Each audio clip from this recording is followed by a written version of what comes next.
fact is, Granite Nutrition had to be started. Being a close friend and training partner of John Meadows for decades, I saw John's affiliation with several supplement companies before Granite. The passion for making sure the product is what it's supposed to be was at another level. And to be polite, there were a lot of bumps in the road that he was dealing with the intra-workout. And that was the pioneer product, was the intra-workout.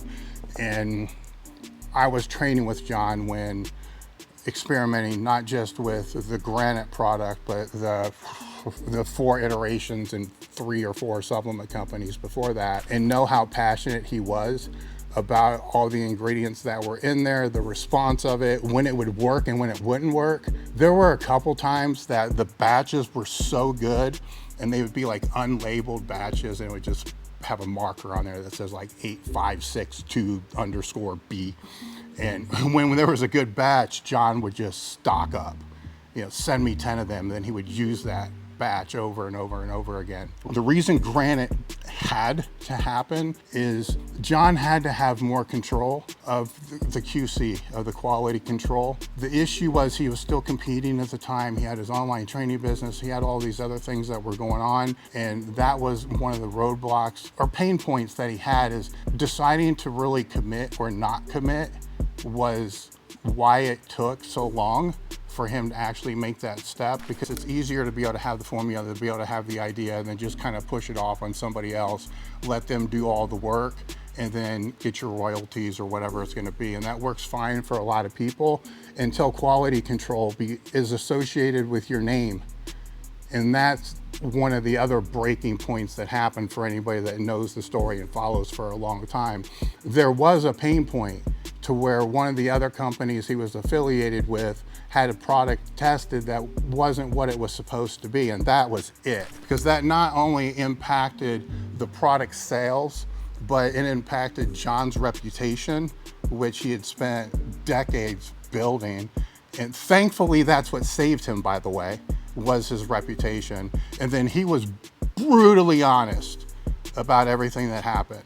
That was how it started, was because of that. He wanted better quality control, and he wanted control over the ingredients that were actually in the product and third-party testing that was actually going to be done. When John told me that he wanted to start Granite, my response was extremely mixed. He had his training business going on, which is, there's the online sector of that, there's writing the program sectors of that. Then he was still coaching athletes, so now you have that. He was very involved in his kids' football, which took a lot of time. If I was to be honest, my first opinion was just dump it, you don't need it. And he kept pushing through, and when the incident that I was speaking about happened, that adversity was next level for him. That's when I changed my mind, because that's when I saw this wasn't just like a passion project. It wasn't something that would be really nice to have. It was something that he really wanted.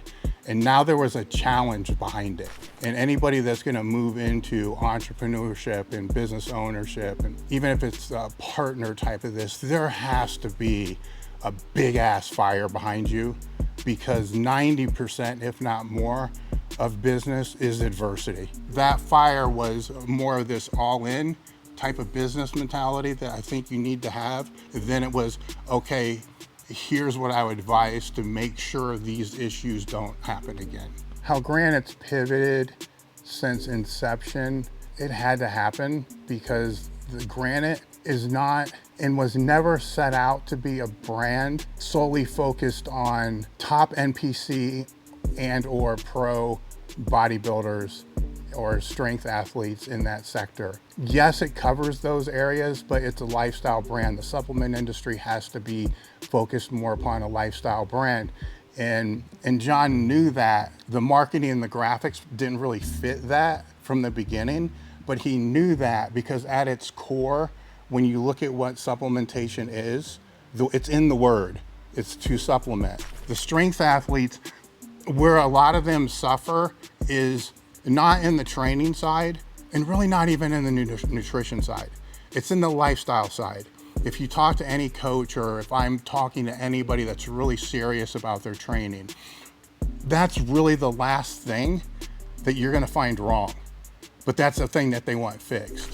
What's screwed up is the sleep is not right, the lifestyle's not right, the stress is not right, their brain is functioning at all kind of whack levels, high optimization during times when they're just doing data entry work, and low optimization at times when they should be doing really focused work. That's the lifestyle that I'm talking about, having the, enough protein to be able to meet your requirements for whatever your training needs are. John knew that because he was doing that with all of his clients that he was working with. And they were talking about how can you structure your life for the greatest success, because when you do that, your recovery is going to be optimized. And then the supplementation can go in there to be able to help facilitate all of that. John's philosophy was always lifestyle oriented, but a small group of people, the same way that they've done with Westside and everything else, they're going to take a tiny fragment of content that they see, John's hardcore training sessions and stuff like that, and then extrapolate that over, this is everything that he does. And that, we know that doesn't work. I mean, you can go in there and train like a maniac and eat like shit and sleep like shit, and you're gonna look like crap, you're gonna feel like crap, and you're gonna get hurt.